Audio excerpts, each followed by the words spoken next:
بسم اللہ الرحمن الرحیم۔ السلام علیکم دوستو۔ 1980 سے پہلے مسجد نبوی کے اندر روضہ رسول کے قریب جا کر گاڑیاں رکا کرتیں اور زائرین یہاں پر درود و سلام پڑھا کرتے تھے، لیکن اس کے بعد جب زائرین کی تعداد مسلسل بڑھتی گئی تو مسجد نبوی کی توسیع کے بارے میں سوچا گیا، لیکن مسئلہ یہ تھا کہ توسیع کے راستے کے اندر رسول اللہ صلی اللہ علیہ وآلہ وسلم کے والد حضرت عبداللہ کی قبر تھی۔ ویسے تو حضرت عبداللہ کا تعلق مکہ سے تھا، لیکن آپ کا سسرال یعنی رسول اللہ صلی اللہ علیہ وآلہ وسلم کی والدہ کا تعلق مدینہ سے تھا۔ حضرت بی بی آمنہ کا تعلق کیونکہ مدینہ سے تھا تو اس حساب سے رسول اللہ صلی اللہ علیہ وآلہ وسلم کا ننیال تھا،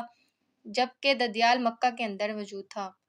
اپنی وفات کے وقت وہ مدینہ کے اندر یعنی اپنے سسرال کے اندر موجود تھے اور بہت ہی کم عمر کے اندر تقریباً 18 سے 20 سال کی عمر کے اندر ہی آپ کا انتقال ہو گیا اور اسی جگہ پر آپ کی قبر بنا دی گئی۔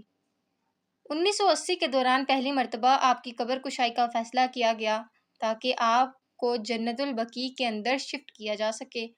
اس وقت تک آپ کی وفات کو تقریباً 1400 سال گزر چکے تھے۔ حضرت عبداللہ کیونکہ اس کائنات کی عظیم ترین ہستی نبی پاک صلی اللہ علیہ وآلہ وسلم کے والد ہیں اور انتہائی قابل احترام ہستی ہیں، لہٰذا کسی بھی عام شخص یا گورگن کے بجائے نسل در نسل روضہ رسول کی صفائی کرنے والے لوگوں کو، جو کہ حضرت بلال حبشی کی نسل سے ہیں، انہیں کہا گیا کہ وہ قبر کشائی کی شروعات کریں، لہٰذا ایسا ہی کیا گیا۔ لیکن اس دوران جو منظر دیکھا گیا وہ انتہائی حیران کن تھا اور کسی کو امید نہیں تھی کہ وہ 1400 سال گزرنے کے بعد وہ قبر سے ایک ایسے شخص کی لاش کو ایسے زندہ نکلتا دیکھیں گے جیسے ابھی ان کا انتقال ہوا ہو۔ 1400 سال گزرنے کے بعد بھی حضرت عبداللہ کی لاش، آپ کا جسم بالکل صحیح سلامت تھا، آپ کفن کے اندر لپٹے تھے، جسم پر گوشت موجود تھا اور جسم پر بال اور ناخن تک سلامت تھے اور ایک عجیب سی خوشبو ہر کسی نے آس پاس قبر کے محسوس کی۔ ان خوش نصیب لوگوں میں سے کئی لوگ آج بھی زندہ ہیں اور اس واقعے کے گواہ ہیں۔ ان لوگوں نے اپنی آنکھوں سے دوبارہ تدفین کا منظر دیکھا اور اس دور کے اندر کیمرہ تو موجود تھا لیکن اس کا استعمال عام نہیں ہوا تھا، لہٰذا اس منظر کو کیمرہ کے اندر محفوظ نہیں کیا جا سکا۔ بہت سے علماء کرام اور فرقوں کے اندر آج تک حضرت عبداللہ سمیت آپ کے بھائی ابو طالب اور آپ کے والد عبد المطلب یعنی حضور کے دادا کے ایمان پر بحث کی جاتی ہے کہ جب اللہ کے رسول نے ان تک دین اسلام کی دعوت پہنچائی نہیں یا وہ اس سے پہلے انتقال کر گئے تو ان کا قیامت کے دن حساب کس بیس پر ہوگا؟ کیا ان کی یہ موت ایمان پر تھی یا پھر کفر پر؟ حضرت عبداللہ بنو ہاشم خاندان سے تھے، جو کہ عرب کے دو بڑے خاندانوں ہاشم اور بنو امیہ میں سے ایک تھا۔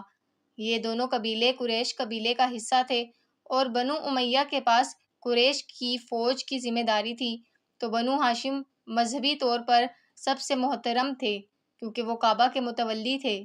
طواف کعبہ کے وقت عرب کے مشرکین اللہ کے نام کے ساتھ اپنے بتوں کے نام بھی لیا کرتے تھے اور کعبہ کے اندر بھی 360 کے قریب بت موجود تھے،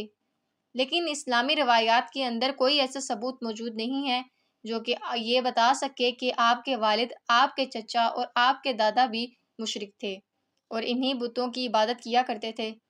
رسول اللہ صلی اللہ علیہ وآلہ وسلم کے اعلان نبوت سے پہلے تک جو دین ان ہستیوں تک پہنچایا گیا اور ان موجودہ حالت کے اندر وہ اس پر جتنا عمل کر سکتے تھے ان لوگوں نے کیا، اور اللہ تعالیٰ قیامت کے دن ہر انسان سے اس کے حالات اور اس کی حیثیت کے مطابق یہ سوال کرے گا، اور اس وقت کے اندر جتنا اللہ کا پیغام کسی شخص تک پہنچا اس شخص نے اسی کے متعلق سوال ہوگا۔ مثال کے طور پر ہر شخص سے سب سے پہلے قبر کے اندر نماز کے متعلق سوال ہوگا، لیکن نماز تو رسول اللہ صلی اللہ علیہ وآلہ وسلم کی امت پر فرض کی گئی ہے، تو جو شخص حضرت ابراہیم علیہ السلام، حضرت موسیٰ علیہ السلام اور حضرت عیسیٰ علیہ السلام کے دور کے اندر پیدا ہوا، اس سے نماز کا سوال نہیں ہوگا۔ اس شخص سے وہی کچھ پوچھا جائے گا، اسی چیز کا حساب ہوگا جو کہ دین اس تک پہنچایا گیا۔ عرب کے لوگوں میں تاریخ کے اعتبار سے حضرت اسماعیل علیہ السلام کے بعد یعنی تقریباً 4000 سال پہلے سے کسی پیغمبر کو نہیں بھیجا گیا اور اسی وجہ سے یہ آہستہ آہستہ دین سے بھٹکنے لگے۔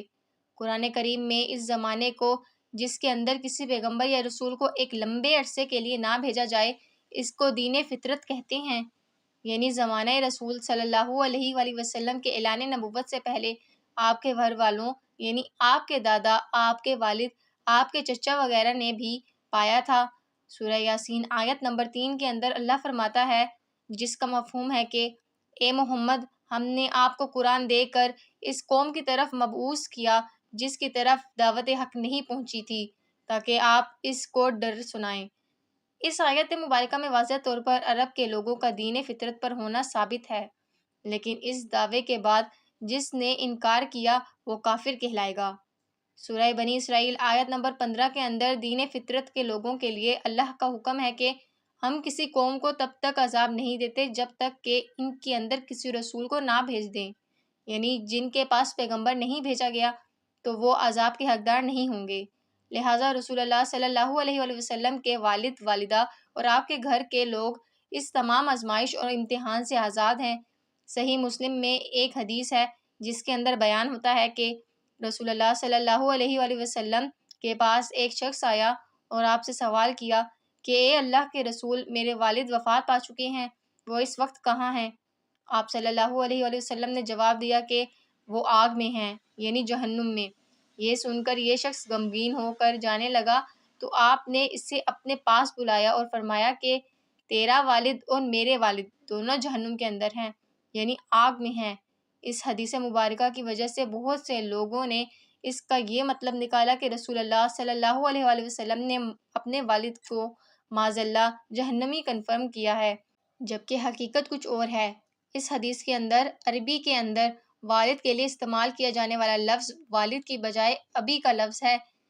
جو کہ باپ اور چچا دونوں کے لیے استعمال کیا جاتا ہے، لیکن یہاں پر آپ صلی اللہ علیہ وآلہ وسلم اپنے چچا ابو لہب کا ذکر کر رہے تھے، جو کہ ہمیشہ آپ صلی اللہ علیہ وآلہ وسلم کا دشمن رہا۔ عربی زبان کے اندر چچا کو بھی باپ کی طرح بولا جاتا ہے، لیکن جہاں پر خاص طور پر والد کا لفظ آ جائے وہاں پر اس سے مراد صرف والد ہی کیا جاتا ہے، یعنی بایولوجیکل فادر۔ ایک اور حدیث مبارکہ کے اندر حضرت عمر کو مخاطب کر کے آپ صلی اللہ علیہ وآلہ وسلم نے فرمایا کہ عمر، چچا بھی باپ کی طرح ہوتا ہے اور میرے چچا عباس کی زکوٰۃ بھی میرے ذمہ ہے۔